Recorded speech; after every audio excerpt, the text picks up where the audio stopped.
Hi everyone, in front of me I've got OPPO F19 and let me share with you how to update the apps on this device.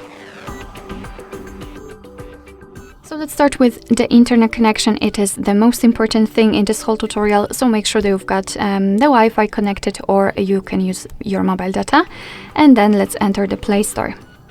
Of course, you will have to either log in or sign up if you do not have your Google account added to the device, and then tap on this circle, which is your account. Then let's tap on Manage Apps and Device and tap on Manage. And right here we've got the list of all installed apps, and all we have to do is to tap on Updates Available, and right here we can choose them from the list. If you want to, you can mark all of them and update all. If not, just mark those which you want to. So for example, in my case, Google Chrome and Google Drive. Then let's tap on this update icon in the right upper corner. And as you can see, your device is right now downloading the updates,